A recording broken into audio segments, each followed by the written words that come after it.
Hello नमस्कार। Welcome to Indore info live. Indore info के इस लाइव 1-to-1 प्रोग्राम में आप सभी व्यूवर्स का बहुत बहुत स्वागत है। दोस्तों, मैं हूं आपका दोस्त और इंदौर इन्फो का होस्ट आनंद। दोस्तों, आपने बाहुबली फिल्म तो देखी होगी और आपको बाहुबली फिल्म की जो सक्सेस है, जो उसे सफलता मिली है, वो भी पता होगी। उस फिल्म में जिन्होंने लीड एक्टर का रोल किया था वो थे मिस्टर प्रभास। हाँ जी, एक्टर प्रभास ने बाहुबली में लीड रोल प्ले किया था। बाहुबली का रोल मिस्टर प्रभास ने किया और उनकी बाहुबली के बाद जो अगली फिल्म आई वो थी साहो। करीब 350 करोड़ रुपए की बजट की साहो फिल्म बहुत बुरी तरह पिट गई। उसे बहुत ही नेगेटिव रिस्पॉन्स मिला। क्या आप सोच सकते हैं इसके पीछे क्या वजह थी? क्यों लोगों को साहो पसंद नहीं आई, जबकि बाहुबली उतनी ही ज्यादा पसंद आई, वो भी प्रभास की। तो दोस्तों, मैं आपको बताता हूं इसके पीछे क्या वजह थी। आपने जो बाहुबली मूवी देखी, उस फिल्म में प्रभास की ओरिजिनल आवाज नहीं थी। उस उस फिल्म में जिस व्यक्ति ने बाहुबली को आवाज दी थी वो थे मिस्टर शरद केलकर। और साहो में जब आपने प्रभास को देखा तो जो आवाज आपको सुनाई दी वो ओरिजिनल आवाज प्रभास की थी, जो लोगों को बिल्कुल पसंद नहीं आई और मूवी पूरी तरह पिट गई। इस बात से हमें पता लगता है कि एक आवाज हमारे दिलो दिमाग पर कितना इम्पैक्ट डालती है। जब आप कोई अभिनय या फिर कोई डांस देखते हैं और उसमें अगर आवाज ना हो, उस अभिनय में आवाज ना हो, उस डांस में कोई म्यूजिक या आवाज ना हो, तो वो इतना इम्पैक्टफुल नहीं होता है। और वही अगर उस अभिनय में आवाज डाल दी जाती है तो आप उसको फील कर पाते हैं। वो अभिनय सीधे आपके दिल तक पहुंचता है क्योंकि उसमें आवाज थी। तो देखा दोस्तों, एक आवाज कितना असर डालती है आपके दिलो दिमाग पर। ये सब बातें मैं आपको इसलिए बता रहा हूं क्योंकि आज के हमारे जो मेहमान हैं वो एक वॉइस ओवर आर्टिस्ट है और एक एक्टर भी हैं, जिन्होंने अपनी आवाज से ऐसा जादू कर रखा है जो काबिल तारीफ है। तो काफी लोग हमारे साथ जुड़ चुके हैं। तो दोस्तों, आज हमारे साथ जो जुड़ने वाले हैं, जो हमारे अतिथि हैं, जो मेहमान हैं, वो है the very famous voice over artist Khushboo Atre. बस कुछ ही देर में हम खुशबू जी से कनेक्ट होंगे और करेंगे ढेर सारी बातें 1-to-1 और जानेंगे उनकी सफलता का राज और किस तरह से वो अपनी आवाज़ें देती हैं फिल्म्स के लिए और कार्टून कैरेक्टर्स के लिए। वो सब हम आज उनसे जानेंगे।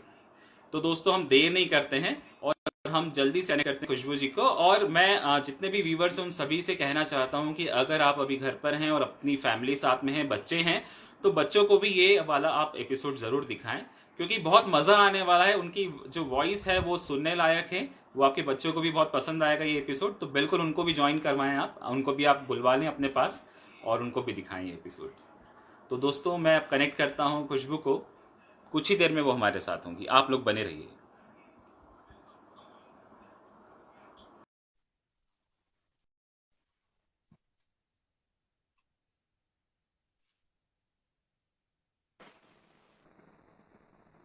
हेलो खुशबू, गुड इवनिंग। हेलो। कैसे हो आप? हाय। एक मिनट, मुझे आपकी आवाज बड़ी कम आ रही है। कम आ रही क्या? आप चेक कर नहीं, लीजिए। आपकी आवाज बहुत कम आ रही है। मेरा वॉल्यूम फुल है। मुझे क्लियर है। फुल है क्या? एक मिनट, मैं चेक कर लेता हूँ। नहीं, यहाँ भी सब कुछ ठीक है। कनेक्शन वगैरह सब मैंने प्रॉपर किया हुआ है। नहीं आ रही आपको मैंने आवाज? दोबारा हाँ, मैंने वॉल्यूम फुल डिस्कनेक्ट किया करके हुआ है कनेक्ट करूँ? लेकिन नहीं, एक सेकंड, मैं एक बार। अगर आप ईयरफोन हो तो वो आप कनेक्ट कर लीजिए। मेरे ख्याल से वो ठीक रहेगा। अगर आपके पास अवेलेबल हो तो देख लीजिए। नहीं, एक बार प्लीज बोलिए। हाँ, आपको आवाज आ रही है? हाँ, आ रही है, आ रही है। बस थोड़ी धीमी आ रही है बट इट्स फाइन, मतलब मैनेजेबल है। चल जाएगा ना? Okay okay. तो खुशबू, कैसे हैं आप? मैं बिल्कुल ठीक हूँ, आप कैसे हैं?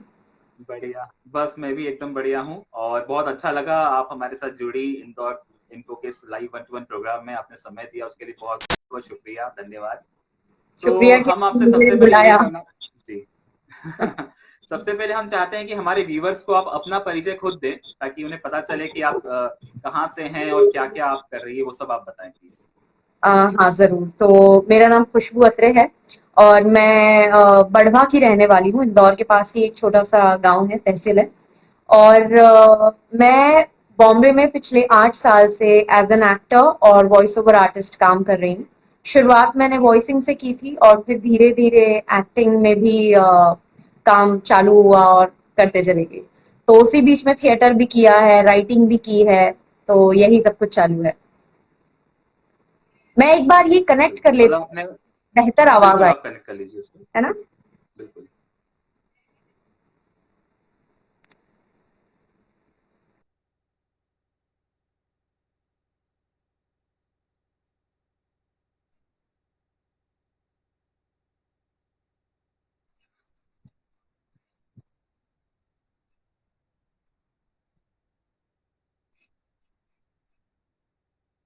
हाँ जी, आपको अब मेरी आपको आवाज आ रही है।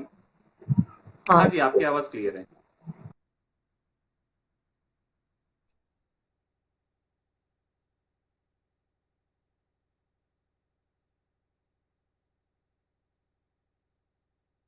हाँ जी। हो गया पर ये कनेक्ट। कनेक्ट हो रहा ठीक है। है। नहीं, बात नहीं, छोड़िए, कोई बात नहीं, ये कनेक्ट नहीं हो रहा है। आई एम सो सॉरी, आप कंटिन्यू कीजिए। नहीं नहीं, कोई कोई कोई दिक्कत नहीं है, बिल्कुल। आप कंफर्टेबल हैं, हम्म। बात हम स्टार्ट करें। हाँ, अभी आपकी आवाज भी प्रॉपरली आ रही है, वॉल्यूम भी बढ़ गया चलिए है। चलिए, बढ़िया। जी जी। तो हाँ। खुशबू, आप सबसे पहले हमें बताइए कि किस तरह से आपने अपने सफर की शुरुआत की, जो आपने वॉइस ओवर आर्टिस्ट आप हैं और अपनी वॉइस आप देते हैं किसी भी सीरियल्स के लिए, एडवर्टीजमेंट के लिए, या कार्टून कैरेक्टर्स को भी आपने वॉइस, अपनी वॉइस दी है। तो आप हमें बताइए किस तरह से इसकी शुरुआत हुई, कब आपको लगा कि आप अलग अलग आवाज निकाल सकती हैं, वो सब बताएं हमें। ओके। सो मुझे एक्चुअली मेरी एक कजिन है, उन्होंने बताया था डबिंग वगैरह के बारे में। तो उन्होंने मुझे ये बताया था कि इस तरह का भी कोई प्रोफेशन होता है, मुझे नॉलेज नहीं था। तो वो उन्होंने मुझे दिल्ली में एक बार डिस्कवरी दिल्ली का नंबर दिया था कहीं से, तो उन्होंने निकाल के, और उन्हें ये पता था कि मुझे आवाज का कुछ करना है, मुझे कुछ तो करना है, क्योंकि मैं घर में भी यूं ही मस्ती करती रहती थी, कुछ भी आवाजें निकालना है, और लेकिन मुझे बिल्कुल अंदाजा नहीं था कि इस तरह का भी प्रोफेशन होता है। I was working with B TV, Bhaskar TV news channel जो इंदौर, तो मैं वहां पर एज एन जी। एंकर और रिपोर्टर काम कर रही थी। फिर मैंने वहां से डिस्कवरी मुंबई का नंबर निकाला, फिर मुझे एक वेंडर का नंबर मिला, और फिर जब मैंने उन्हें कांटेक्ट किया तो basically I was very lucky कि मुझे बहुत सही लोग मिलते चले गए, और वो काम हो पाया। मैंने उन्हें कांटेक्ट किया और जी। मैंने कहा कि मैं ये करना चाह रही हूँ, तो उन्होंने कहा वॉइस टेस्ट होता है, आप जब भी बॉम्बे आओ तो आप वॉइस टेस्ट दे देना। पर मुझे ऐसा था कि पर मुझे तो आना ही है ना, आप बता दो मैं कब आऊं। और वो मुझे पागल समझ रहे थे कि पता नहीं कौन है जो फोन लगा के इस तरह की बातें कर रही है। पर मैंने कहा कि नहीं, मुझे करना ही है, आप मुझे बताइए कि मैं कब आऊं, मैं आ जाऊंगी। तो उन्होंने कहा 2 मिनट का होता है वॉइस टेस्ट, उसके लिए तुम थोड़ी ना मध्य प्रदेश से बॉम्बे आओगी 2 मिनट के लिए। मैंने कहा नहीं नहीं, मैं आ जाऊंगी, आप बताइए। फिर मैं गई और मैंने वॉइस टेस्ट दिया। उसकी भी बड़ी फनी सी स्टोरी है। जब हम टीवी में सुनते हैं डिस्कवरी या कोई भी शोज, और जब हम देखते हैं कि अंग्रेजों पर हिंदी में आवाज चल रही है, तो पता नहीं मैं ही शायद इतनी जी। बेवकूफ थी, मैंने वो सुना और मुझे ऐसे लगा कि ये तो अंग्रेज है ना, ये थोड़ी ना हिंदी अच्छे से बोलेगा। तो जब मैं अपना पहला वॉइस टेस्ट दे रही थी तो मैं हिंदी में भी एक्सेंट डाल रही थी। अब हम ऐसा करेंगे और फिर आगे बढ़ेंगे। तो जो डबिंग डायरेक्टर थी उन्होंने कहा कि आप आप नॉर्मल हिंदी बोलिए, आप नॉर्मल हिंदी में बात कीजिए। मतलब आपने, हाँ मतलब आपने उस तरह से उस वॉइस ऐसी थी कि आपको लगा कि कोई अंग्रेज अगर हिंदी बोलेगा तो कैसे हाँ, बोलेगा, तो आपने वो आवाज हाँ, निकाली। हाँ। बिल्कुल। लेकिन मैंने ये कॉपी कर दिया, जितना भी मैंने डिस्कवरी में जब कभी भी सुना था और जिस लहजे में वो बात करते थे, मैंने वो कॉपी कर दिया अच्छे से बोलते हुए कि इस तरह से पेड़ की पत्तियां जाती हैं बट वो वहां से वापस आ जाती हैं। तो एक्सेंट डाल के प्रॉपर हिंदी जैसे बोलते हैं वैसे बोल दिया। फिर उन्होंने कहा कि तुम प्रॉपरली बोलो, इस तरीके से बात मत करो। फिर मैंने बोला, फिर उन्हें आवाज पसंद आई, फिर उन्होंने कहा कि आपको थोड़ी ग्रूमिंग की जरूरत है, टेक्निकलिटी समझने की जरूरत है। फिर मैंने प्रॉपरली प्लान बना के मैं मुंबई शिफ्ट हुई, और 2 महीने जाकर मैं सिर्फ स्टूडियो पे सुबह 11 से शाम के 7 बजे तक बैठती थी और आर्टिस्ट लोग को सुनती थी कि वो कैसे करते हैं काम। कि धीरे धीरे धीरे धीरे काम शुरू हो गया। तो इस तरीके से शुरुआत हुई थी, बहुत ही नाइव था, चलिए। बट हाँ सही था। हाँ, नहीं अच्छी शुरुआत थी, और जिस तरह से आपने कहा कि आपकी जो राह थी उसमें सभी कनेक्शन बहुत अच्छे जुड़ते चले गए, ये बहुत हाँ, बड़ी बात है। कई बार होता है कि हम स्ट्रगल तो कर रहे हैं पर हम कनेक्ट नहीं कर पाते हैं, आगे कांटेक्ट हमें प्रॉपर नहीं अवेलेबल हो पाते हैं, पर आपके साथ एक्चुअली लकीली ये सब अच्छा हुआ, तो वो आपका काम होता चला गया। पर उसके पीछे स्ट्रगल बहुत है, जैसे आपने कहा कि सुबह से शाम तक बैठना है, उनको सुनना है, हाँ, तो वो थोड़ा इरिटेटिंग होता था कि रोज जाके बैठना है करना है, पर चूंकि आपका, हाँ मैं वही बोल रही हूँ कि ये भी, और प्लस आप मुंबई जैसे शहर में सिर्फ यूं ही जाकर रह नहीं सकते हैं। आपको आपके पास में कमाने का जरिया होना चाहिए, आप कहाँ रहेंगे, क्या बिल्कुल। करेंगे। तो ये सारा कुछ प्रॉपरली मैं पहले से प्लान करके, और मुझे ये था कि मुझे खुद से करना है। तो मैंने खुद अपनी सेविंग्स की थी, और ये भी मुझे कहीं से ज्ञान मिल गया था कि तुम आ जाओ तो ऐसे मत सोचना तुरंत तुम्हें काम मिल जाएगा। कम से कम 3 महीने की सेविंग लेकर आना कि तुम्हारा खाना रहना निकल जाए, और उसके बाद में तुम्हारा बिल्कुल। काम शुरू होगा। और हमारे काम में हमेशा क्रेडिट पे काम चलता है 90 डेज के, कि अगर मैंने आज कोई काम किया है तो उसका पैसा मुझे 90 डेज बाद मिलेगा। तो बिल्कुल। साथ मैं मुंबई गई थी, और वो दिमाग में शायद फिट था कि मुझे करना है और इसी को कर्म भी बनाना है। तो मैं प्रिपेयर होकर गई थी, और बाकी स्ट्रगल्स भी थे, क्योंकि जब एक्टिंग भी करनी थी तो कुछ अंदाजा ही, कुछ पता ही नहीं है कि कहाँ होता है, क्या होता है। तो मैं वही स्टूडियो पर बैठे बैठे जितने भी लोग आते थे, मैं उनसे क्यूरियोसिटी से बात करती थी कि अच्छा तो क्या होता है, अच्छा आप कहाँ से हैं, तो फिर कहाँ से, तो ये काम कहाँ होगा।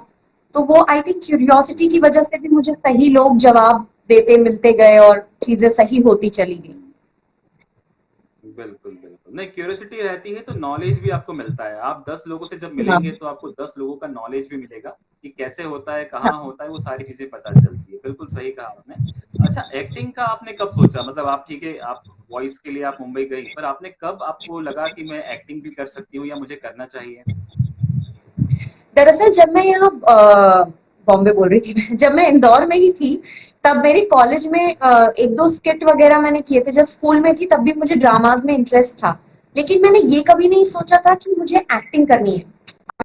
बहुत ही सही शब्द में बताऊं तो जब मैं छोटी थी तो मेरे दिमाग में ये नहीं था कि मुझे टीवी में एक्टिंग करनी है, या मुझे फिल्म का जो बड़ा सा पर्दा है मुझे उसके अंदर एक्टिंग करनी, मुझे ये पता ही नहीं था। मेरे लिए बस वो स्टेज तक ही सीमित था, कि मैं स्टेज पे परफॉर्म कर रही हूँ, टीचर्स डे पे परफॉर्म कर लिया, कॉलेज में परफॉर्म कर लिया। जी। और जब मैं बॉम्बे चली गई, और जब मैंने वहां, वो कहीं ना कहीं सबकॉन्शियस था कि अरे ये भी तो हो सकता है, बट वो एकदम नेक्स्ट टू इम्पॉसिबल लगता था कि अरे नहीं, हम तो हुँ, लोग हैं और वो तो कलाकार हैं, मतलब टीवी के अंदर आ रहे हैं। तो वो वैसा वाला थॉट था।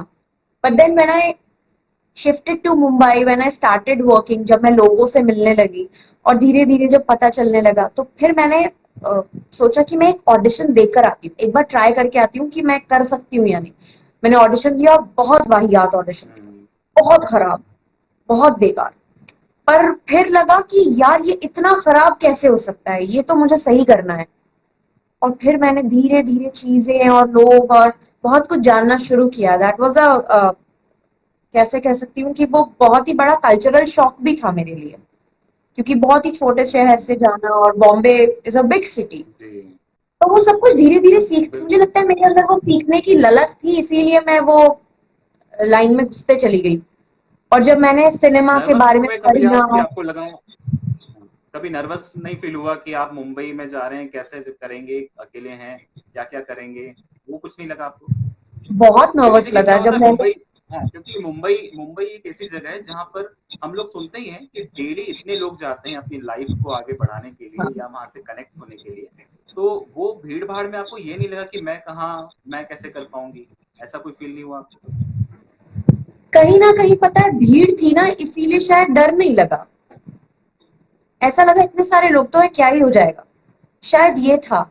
और दूसरा, हम्म, जो नर्वसनेस की आप बात कर रहे हैं, जब मैंने पहला ऑडिशन, बहुत खराब ऑडिशन दिया, तो मुझे ऐसा लगा कि यार ये मैं कैसे नहीं कर पाई, मुझे तो इतने सारे लोग देख रहे थे, क्योंकि वहां और भी लोग साइड में बैठे हुए थे जो ऑडिशन के लिए आए थे, और मैंने सोचा कि हाँ इतने हाँ। सारे लोग मुझे देख रहे थे और मैंने इतना गंदा परफॉर्म किया। तो मुझे शायद बचपन में ये था, जब मुझे लोग देख रहे हैं ना तो मैं अच्छा परफॉर्म करती थी, मेरा कॉन्फिडेंस बढ़ जाता था जब मुझे ऑडियंस मिल जाती थी।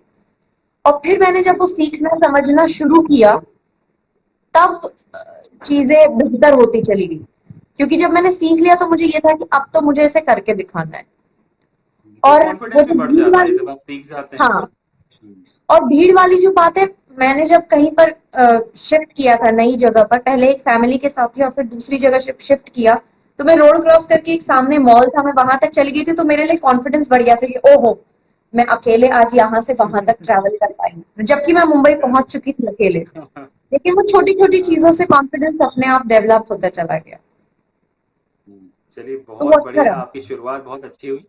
हाँ हाँ, बिल्कुल आप लगे रहिए अपने काम के साथ में। तो अभी अभी तक आपने मतलब मूवीज में या कहाँ कहाँ आपने अपनी वॉइस दी है, वो आप थोड़ा हमें डिटेल में बताइए कि कहाँ कहाँ आपकी आवाज दी है। शुरुआत मैंने क्राउड डबिंग से की थी। क्राउड डबिंग बेसिकली जितने भी फिल्म में मेन कैरेक्टर्स होते हैं और फिर उनके नीचे सेकेंडरी कैरेक्टर्स होते हैं, इन सबको अलग हटा के बाकी जितनी भी भीड़ होती है, सीन की जो भीड़ होती है कि समझिए रेलवे स्टेशन का सीन है, तो वहां आसपास जितने भी लोग हैं जिनका कोई डायलॉग नहीं है लेकिन एम्बियंस भरना है, जो आवाज आ रही है, तो उस क्राउड डबिंग से मैंने शुरुआत की थी।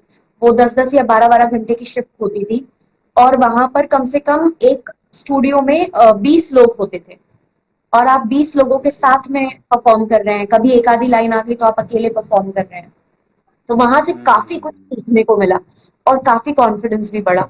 तो मैंने बहुत सारी हॉलीवुड फिल्म्स जितनी भी 2012 से 15 तक में रिलीज हुई है मैक्सिमम, हॉलीवुड फिल्म, हम्म। साउथ की फिल्म, हिंदी फिल्म, वो सब कुछ में मैंने क्राउड डबिंग काफी की थी।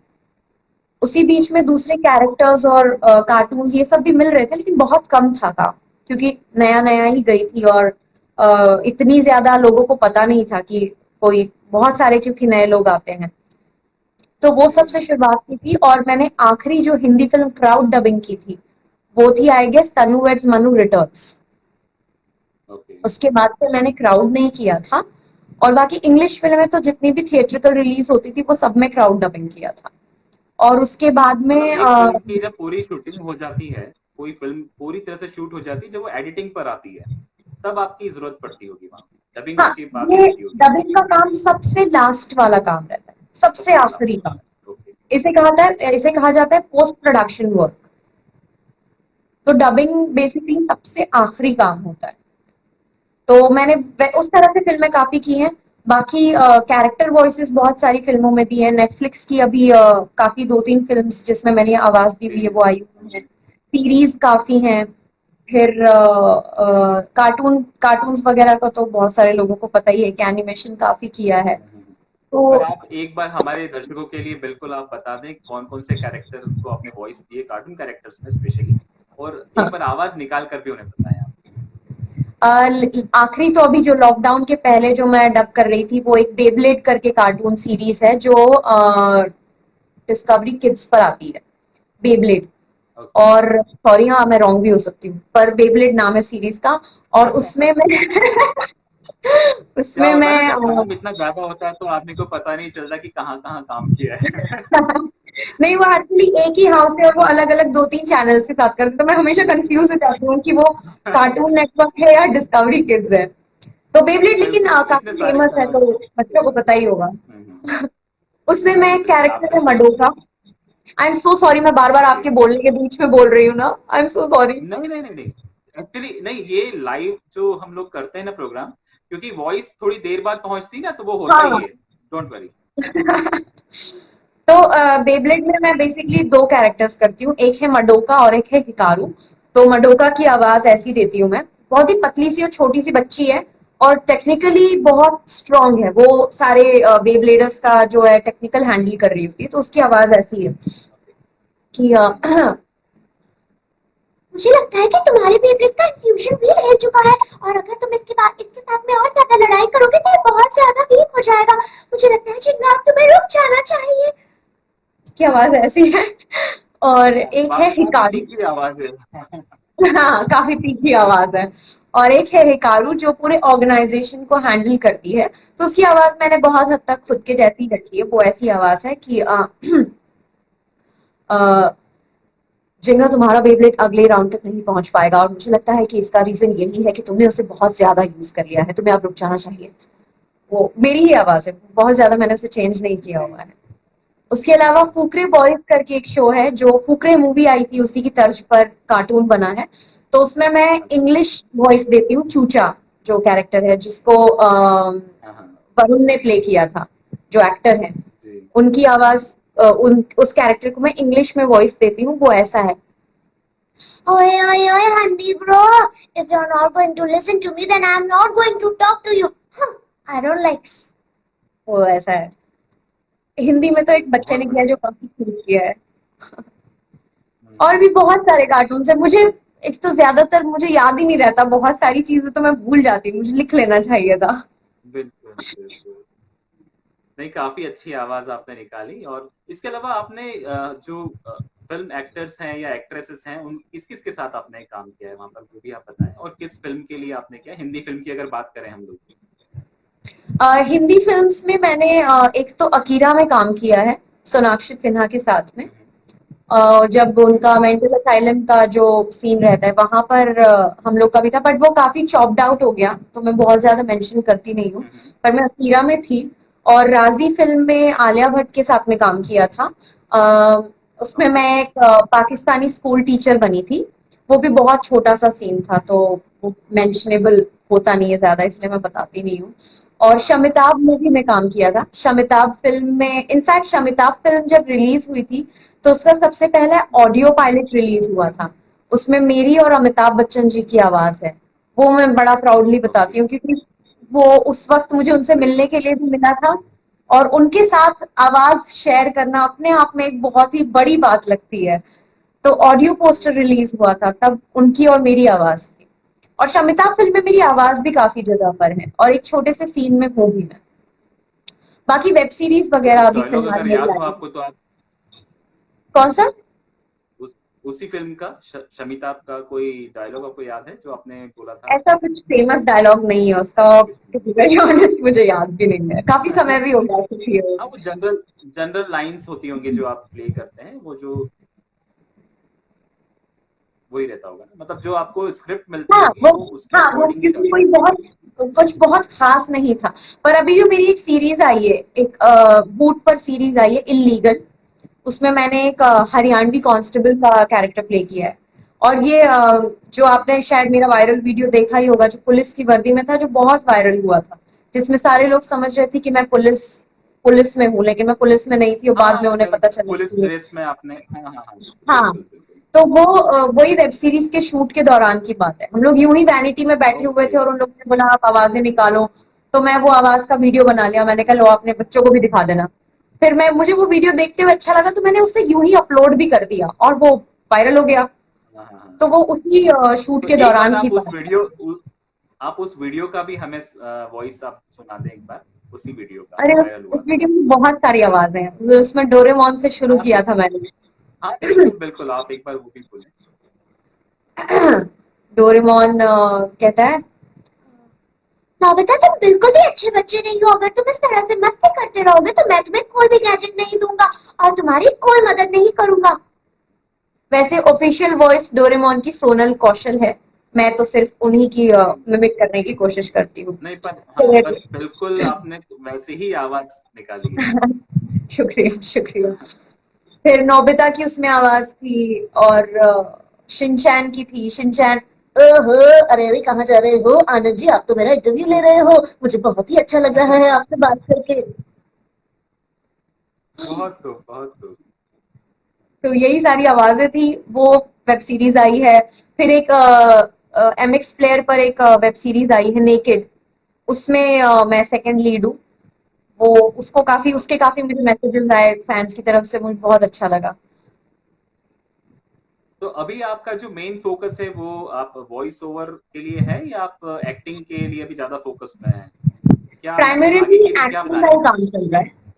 ज्यादातर मेरा ओके। एक्टिंग का ही काम चल रहा है, डबिंग बहुत कम हो गया है। क्योंकि फिर डेट्स और चीजें क्लैश हो जाती थी और मेरा एक्टिंग की तरफ ज्यादा रुख हो गया। तो मैं उस तरफ ज्यादा काम कर रही हूँ, डबिंग वगैरह भी करती हूँ लेकिन बहुत ही कम करती हूँ। अभी लास्ट मैंने एक नेटफ्लिक्स की सीरीज आई है, डेयर मी। उसमें मेरी आवाज है, मेरे कैरेक्टर का नाम है, ओहो मैं अपने कैरेक्टर का नाम ही भूल गई। लेकिन तीन लड़कियों की कोई कहानी कोई है, बात उसमें से एक मैं हूँ। वो डेयर मी में आप आवाज सुन के पहचान जाएंगे। और उसके बाद में, बस उसके बाद मैंने कोई सी सीरीज नहीं उठाई। नहीं, बेबलेट काफी सालों से चल रही है तो उसे नहीं। चलने दिया। पर मैं ज्यादा डबिंग में काम कर नहीं रही। ओके, आपको कहीं ऐसा लग रहा है कि डबिंग में आप ऑफ द कैमरा हैं और एक्टिंग में आप फ्रंट में हैं, तो कहीं ना कहीं एक फेम वाली जो बात होती है वो, उसको लेकर आपने डिसाइड और किया है ऐसा, कि नहीं नहीं नहीं नहीं नहीं नहीं नहीं नहीं, ऐसी कोई बात नहीं है। दरअसल एक्टिंग में ना मैंने ना पिछले 4 साल से थिएटर करना भी शुरू कर दिया। और पिछले चार ओके। पांच सालों से जब मैं बॉम्बे गई ही थी, तो आप ये कह सकते हैं कि शुरू के 2 ढाई साल तो मैं समझने में ही निकल गया। मैंने बहुत अच्छे से एक्टिंग के बारे में सोचना और ये सब नहीं, बस यही सोचा था कि अरे फेमस हो जाते हैं, अरे पैसा अच्छा है, लोग जानेंगे, वो थॉट प्रोसेस था। लेकिन 2 ढाई साल बाद मैंने वर्कशॉप्स वगैरह की, जब किताबें पढ़ना शुरू की, एक्टिंग के बारे में, सिनेमा के बारे में जानना शुरू किया, तो फिर मुझे उससे प्यार हो गया।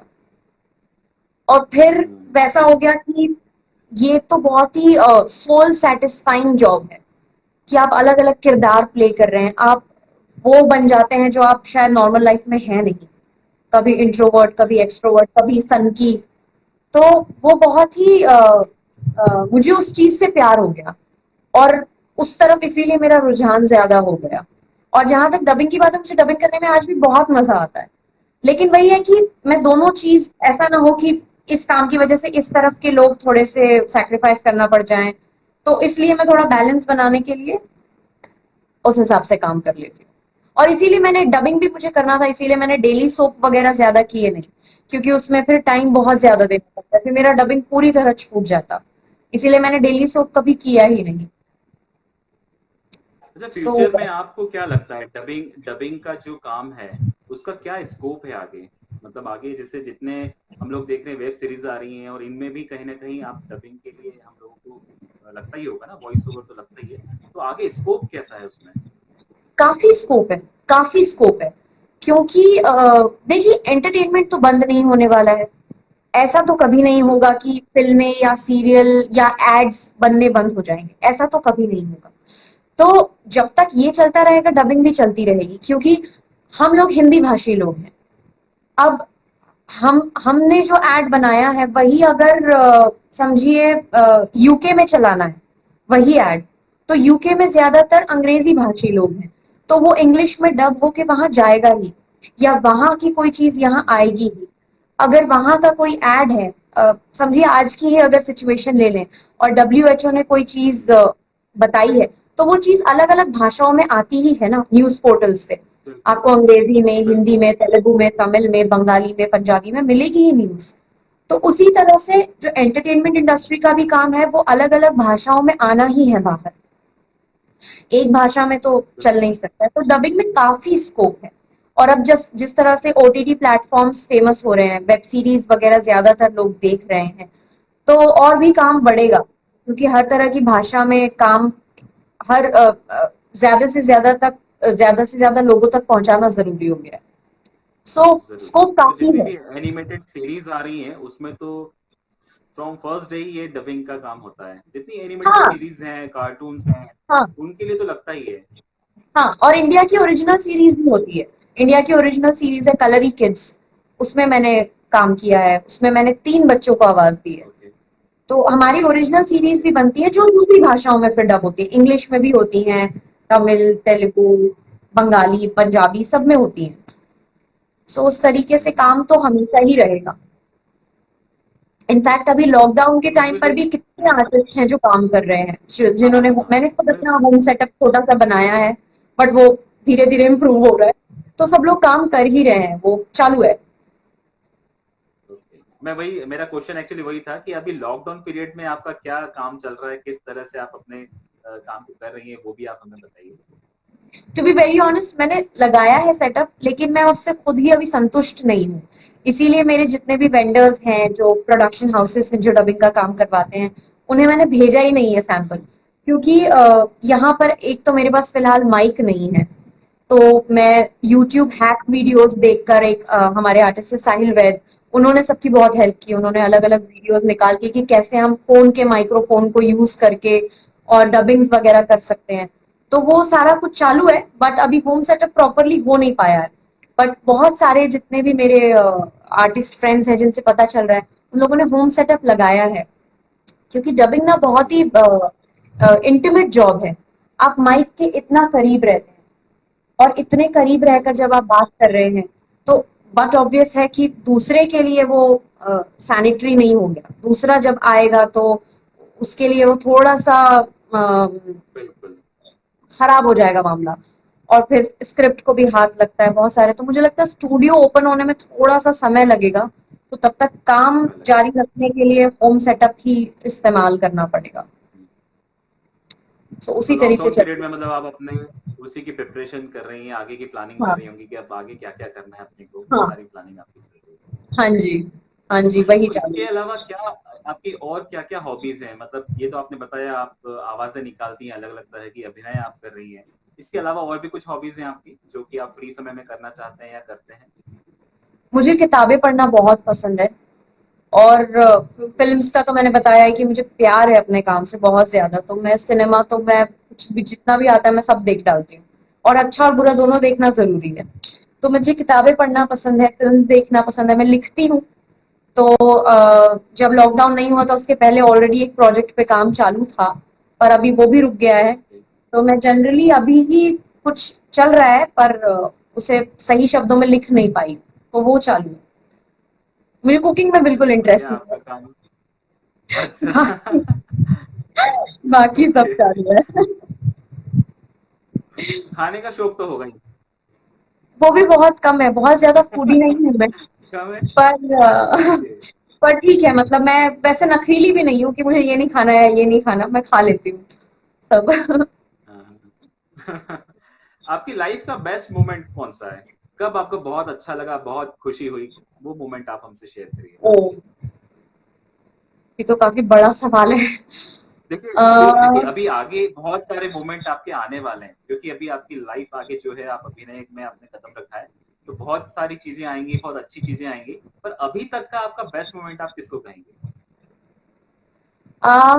पर्सनली या प्रोफेशनली?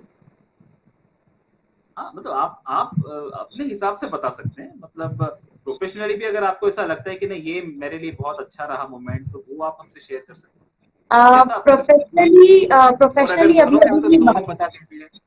हाँ, मैं दोनों बताती हूँ। दोनों बता प्रोफेशनली दीजिए अभी बिल्कुल। अभी की बात है, कुछ 4-5 महीने पहले की, मैं एक सेट पर थी और हम काम कर रहे थे, और मैं काफी बड़े एक्टर के साथ काम कर रही थी जिन्हें मैं खुद बहुत एडमायर करती हूँ और पूरा देश एडमायर करता है। मैं नाम नहीं बता सकती क्योंकि फिलहाल उस प्रोजेक्ट के बारे में मैं कुछ भी डिटेल्स नहीं दे सकती नहीं हूँ। नहीं बिल्कुल। पर बिल्कुल ठीक वो है। काफी बेहतरीन एक्टर हैं, बहुत अच्छे एक्टर हैं, उन्हें नजर ना लगे। और उनके साथ मैं काम कर रही थी, और एक पर्टिकुलर लहजे में बात करनी थी, एक पर्टिकुलर रीजन की मैं फीमेल बनी हुई थी। तो उस वक्त किसी ने आकर तारीफ की। उन्होंने कहा कि अरे आप उस तरफ से हैं क्या? मैंने कहा नहीं नहीं, मैं तो मध्य प्रदेश से हूँ। तो बोले फिर इतना अच्छा कैसे बोल लिया? मैंने कहा सर बस ऐसे ही बोल लिया। तो जो एक्टर खड़े थे, जो सीनियर एक्टर जिनकी मैं तारीफ कर रही हूँ, उन्होंने कहा कि ये उस जगह से नहीं है, ये बस थोड़ी टैलेंटेड है, ऐसे करके उन्होंने बोला। और मैं उनके ऐसे चेहरे देख रही थी कि अरे सर कैसी बात कर रहे हैं। तो बोले ये बहुत टैलेंटेड है, उसने लहजा भी पकड़ लिया और तरीका भी पकड़ लिया कि वो फेक ना लगे। तो मैंने कहा thank you so much sir, आपने दिन बना दिया मेरा। फिर वो मेरी तारीफ, सही बात मतलब है। मैं जो आप देखिए एक जिसे आप कलाकार को एडमायर करते अगर हैं। कोई बड़ा कलाकार अप्रिशिएट करता है तो हाँ, वो बहुत अपने आप में बहुत बड़ी बात है। बिल्कुल। अरे सर हम सिर्फ और सिर्फ अप्रिसिएशन के भूखे हैं, सिर्फ और सिर्फ अप्रिसिएशन के भूखे हैं। तो मुझे बहुत, मैं बस उनके सामने ना ऐसा लगना नहीं था कि वो ड्रामा क्रिएट कर दिया, मेरी आंख में आंसू आ गए थे और मैं एकदम शांत होकर बैठ गई थी कि चलो अच्छा चल रहा है काम, बहुत बढ़िया हो रहा है। तो वो एक काफी अच्छा मोमेंट है जो मैं कभी भी सोच भी लेती हूँ तो मुझे मुस्कुराहट आ जाती है चेहरे पर। सही और है, बहुत अच्छा है। पर्सनली जो हुआ, अभी अभी मेरे भाई की शादी हुई है फरवरी में। और मुझे ना हमेशा से लगता था कि मैं ना घर के कामों में बड़ी निकम्मी हूँ, मुझे काम नहीं आता है, मैं बहुत संभाल नहीं सकती हूँ ये सब कुछ बहुत अच्छे से। लेकिन वो सब कुछ बहुत ही स्मूथली, शादी और सब कुछ बहुत अच्छे से हो गया। और होने के बाद में एक दिन मम्मी पापा से बात चल रही थी और दूसरे भी रिश्तेदारों से, तो सबने मेरी तारीफ कर दी कि अरे खुशबू ने बहुत काम किया, उसने बड़ा काम संभाल लिया। तो मुझे बहुत अच्छा लगा कि अरे वाह। मुझे भी नहीं पता था कि मैं इतना सही काम कर बात सकती हूँ। और वो काम हो गया सारा अच्छे से। तो वो पर्सनली एक बहुत है। अच्छा मोमेंट था कि लोग आपके ऊपर डिपेंड हो रहे हैं या लोग आपको उस लायक समझ रहे हैं कि एक, क्योंकि शादी एक बड़ा हमारे उसमें तो कहा जाता है बड़ा ही बड़ा काम है। तो वो एक अच्छा मोमेंट था। अच्छा।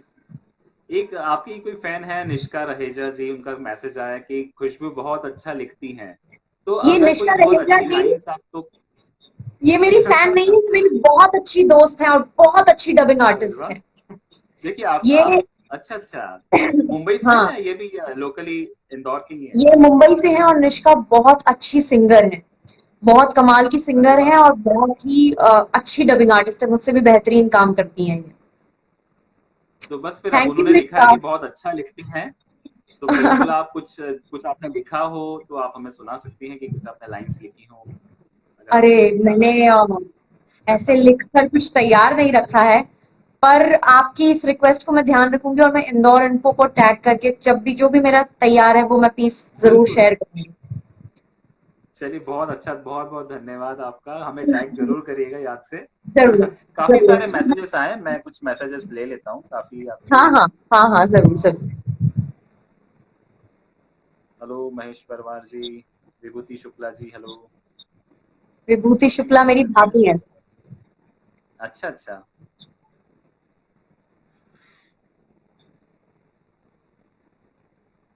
बहुत सारे लोगों ने तारीफें कर दी है, आप बहुत थैंक यू सारे, सो मच। हाँ आप बहुत सुंदर हैं, बहुत ब्यूटीफुल हैं, काफी मैसेजेस हैं। अरे अरे, शुक्रिया शुक्रिया। एक विभूति जी ने एक मैसेज किया, सेंट मेरी स्कूल का मोमेंट, हाँ, अरे शायद हाँ, वो चाहते हैं वो कि आप भी शेयर वो, करें वो भी हमारे साथ। हाँ, दरअसल मैं नर्सरी से 12th एक ही स्कूल में पढ़ी हूँ, saint Mary's higher secondary school Barwa. और अभी अभी ओके। की बात है, 15 अगस्त की, जो लास्ट 15 अगस्त गया, तब मेरी स्कूल में मुझे as a chief guest invite किया था, बहुत फेलिसिटेट बड़ी किया बात। था। तो हाँ, वो भी काफी बड़ा मोमेंट था मेरे लिए, क्योंकि उसी स्कूल में पढ़ना, वहीं पर मैंने कितने 15 अगस्त और 26 जनवरी को परफॉर्म किया है जब दूसरे गेस्ट आते थे और सब कुछ। तो वो भी एक बहुत बड़ा मोमेंट था और वो पॉसिबल हो पाया, हमारे एक सर है, मेरे टीचर है राठौर सर, किशन राठौर, और उन्होंने ये प्रस्ताव रखा था और उन्होंने बताया था, तो जो स्कूल के फादर हैं फिर उन्होंने इनवाइट किया और वहां पर फेलिसिटेट किया, तो वो भी एक बहुत बड़ा मोमेंट था, फैमिली के लिए बहुत बड़ा मोमेंट था कि वहां सही से। बात तो यार, थैंक यू भाभी। है। तो खुशबू बहुत अच्छा लग रहा है, आपसे काफी सारी बातें हम लोगों ने सुनी कि किस तरह से आपने अपनी जो प्रोग्रेस है उसमें आप बढ़ती जा रही हैं आगे, और भगवान करे कि आपको ऐसे ही सफलता मिलती जाए, आप दिन ब दिन आप तरक्की करते जाएं और हमारे शहर का नाम रोशन करें, हमारे देश का नाम रोशन करें। थैंक इसके यू। अलावा जो हम लोग ये एक एक क्वेश्चन मेरा ये था कि जो वॉइस ओवर आर्टिस्ट आप हैं, जो वॉइस देती हैं, तो हेलो, हाँ हाँ, मुझे आवाज आ रही है। तो जब जब इसका सिलेक्शन होता है, मान लीजिए कि कोई कैरेक्टर है डोरेमोन, ठीक है, तो हाँ हम जब देखते हैं डोरेमोन को तो हमें उसकी आवाज बिल्कुल ऐसी लगती है कि हाँ ये इसी की आवाज है। तो ये हाँ। कौन डिसाइड करता है, कैसे डिसाइड होता है कि ये कैरेक्टर, मतलब कार्टून कैरेक्टर की ही बात कर रहा हूं मैं, कि इस कैरेक्टर के लिए ये वॉइस परफेक्ट है, वो कैसे डिसाइड होता है? तो बेसिकली ऑडिशंस होते हैं, जैसे एक्टिंग के लिए ऑडिशंस होते हाँ, हैं, वैसे ही इसके लिए भी ऑडिशंस होते हैं, वॉइस एक्टिंग के लिए भी। जब भी कोई नई सीरीज आती है, जिस भी प्रोडक्शन हाउस के पास में आती है, फिर वो हम्म, एक डबिंग डायरेक्टर होता है, डबिंग डायरेक्टर होता है जो प्रॉपरली एक पूरा एपिसोड देखता है कि इसमें कितने कैरेक्टर्स हैं, किस एज ग्रुप के हैं और किस टेक्सचर है। ओके, जो भी ओरिजिनल आवाज रहती है उसका वॉइस टेक्सचर देखा जाता है। फॉर एग्जाम्पल, कि जैसे अभी मैं बात कर रही हूँ, अब इसी बात को तेलुगु में किसी को समझाना है, तो जो भी तेलुगु के लोग होंगे वो जो मेरा वॉइस टेक्सचर है उसी आवाज को ढूंढने की कोशिश करेंगे किसी दूसरे में। ओके, तो उसी तरह से जिन लोगों ने इंग्लिश में आवाज दी हुई है एनिमेशन में, उसी वॉइस टेक्सचर को पकड़कर कैरेक्टर्स निकाले जाते हैं और फिर अलग अलग जो भी उन्हें एज ग्रुप लगता है, जैसे फॉर एग्जाम्पल फुकरे बॉयज में चूचे का ऑडिशन जब लेना था, तो चूचे का ऑडिशन बहुत सारे लोगों ने दिया था। उस बच्चे का ओके, जो एज ग्रुप है वो है 8 से 10 साल का बच्चा, 6 से 10 साल का बच्चा। तो मुझे 6 से 10 साल के बच्चे की आवाज निकालनी। तो जब मैंने आवाज निकाली तो मैं वही कोशिश कर रही थी कि जो ओरिजिनल आवाज है मैं उसको वो निकाल पा रही हूँ क्या, और उसके करीब करीब की भी अगर आवाज निकलती है, फिर उन आवाजों को, 2-3 आवाजों को जो है चैनल भेजा जाता है और फिर चैनल से वो लोग सिलेक्ट करके भेजते हैं कि ये आवाज हमें परफेक्ट लग रही है, और उस तरह से उसे सिलेक्ट किया जाता है। ओके।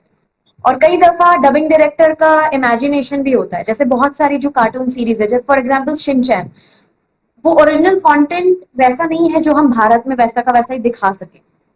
उस कंटेंट को बहुत ज्यादा फिल्टर किया जाता है, वहां पर चीजें कुछ अलग हैं और यहाँ पर थोड़ा उसे फिल्टर करना पड़ता है, वैसा का वैसा ही कंटेंट हमें नहीं दिखाना होता है, तो उसे फिल्टर किया जाता है। तो उस वक्त इमेजिनेशन और क्रिएटिविटी भी काम आती है कि इस किरदार को इस तरह की आवाज दी है, तो आप इसे बदल के कैसे दे सकते हैं। तो ओके। उस कैरेक्टर के ब्रेन में घुस के उसकी चीजों को समझ के और फिर आप अपनी तरफ से कुछ अगर नया दे सकते हैं, और अगर वो पसंद आता है तो फिर उसके हम्म। साथ आगे बढ़ जाते हैं। तो ये एक प्रोसेस है पूरा। करेक्ट। प्रोसेस। कई बार होता है कि जैसे आप ऑडिशन देने जाते हैं, आपने किसी आवाज के लिए ऑडिशन दिया, किसी कैरेक्टर के लिए, तो ऐसा भी हुआ है कि आपकी आवाज आज अलग है, बाद में आपको ध्यान आया कि इसकी आवाज मैच नहीं हो रही, ऐसा कुछ भी इंसिडेंट हुआ है ऐसा? क्योंकि कई बार होता है ये जैसे आपने आज कोई नई आवाज निकाली है और बाद में वो आवाज नहीं निकल पा रही, हाँ ऐसा कुछ हुआ है? हाँ हाँ, ये एक ऐसा स्ट्रगल है जिससे हर वॉइस आर्टिस्ट गुजरता है। क्योंकि कई बार ना आप बहुत ज्यादा जब ऑडिशन दे रहे हैं कुछ हाँ।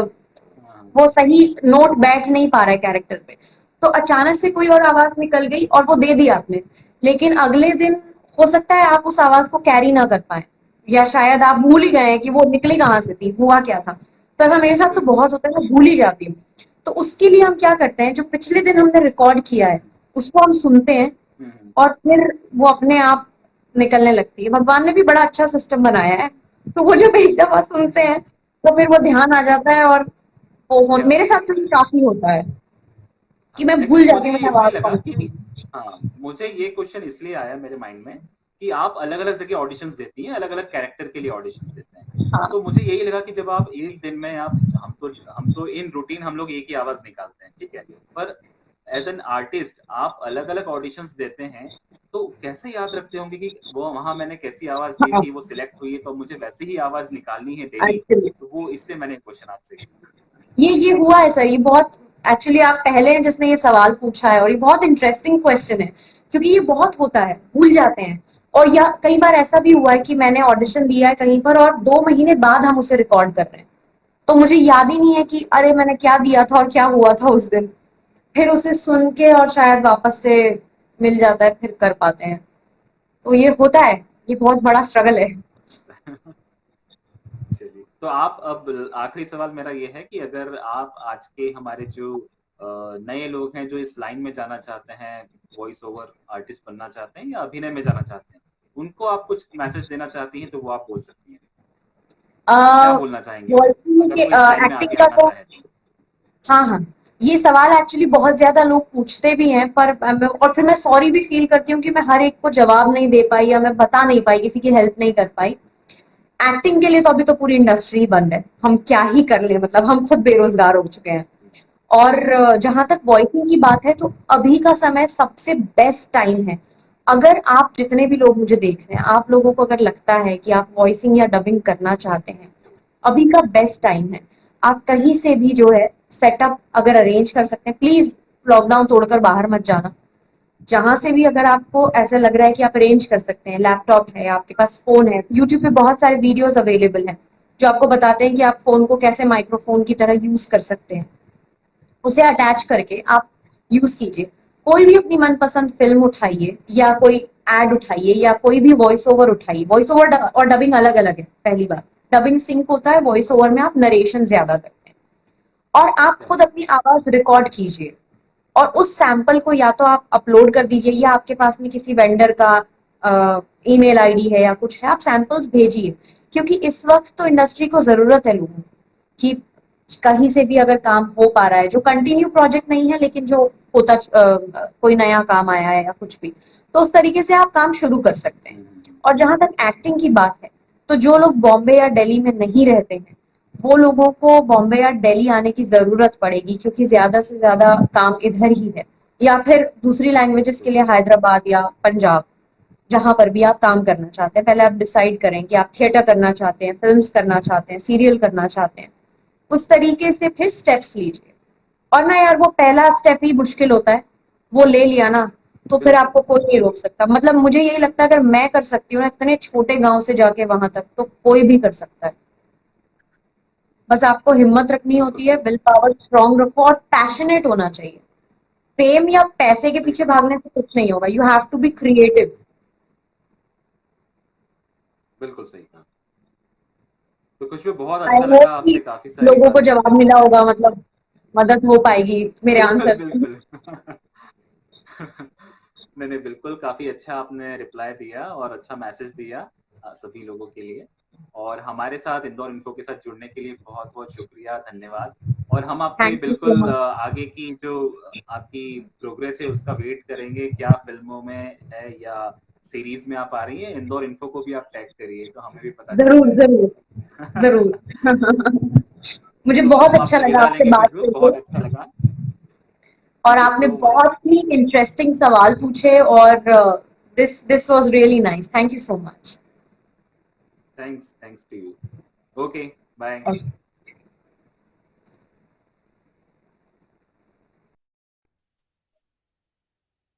तो दोस्तों देखा खुशबू बहुत ही कितना मतलब इंटरेस्टिंग काम कर रही है। मतलब वॉइस देना दूसरे कैरेक्टर्स के लिए अपने आप में, हम सुनते हैं हमें आवाज कितनी अच्छी लगती है। तो हमने देखा कितनी अलग अलग तरह की आवाजें उन्होंने निकाली जो हमारे दिल तक जाती है। तो आवाज ही एक ऐसी चीज है जो आपके दिल पर असर करती है, आपको कनेक्ट करती है, आपको पर्टिकुलर कैरेक्टर से कनेक्ट करती है। तो बहुत अच्छा काम खुशबू कर रही है और बहुत छोटी सी जगह से उन्होंने आज स्टार्ट किया और कहाँ आज वो मुकाम पर पहुंच गई है। और अभिनय में भी अपनी जो उन्होंने अभिनय भी जो जिस तरह से वो कर रही है, आगे की वेब सीरीज में आपको दिखाई देंगी, फिल्मों में दिखाई देंगी। तो हम उनके उज्जवल भविष्य की कामना करते हैं और हम इंदौर इन्फो का सदा ही सपोर्ट रहेगा उन्हें भी। तो कैसा लगा आपको ये प्रोग्राम, आप बिल्कुल हमें कमेंट करके बताइएगा। और बहुत अच्छे अच्छे मैसेजेस आप लोगों ने किए, उसके लिए बहुत धन्यवाद।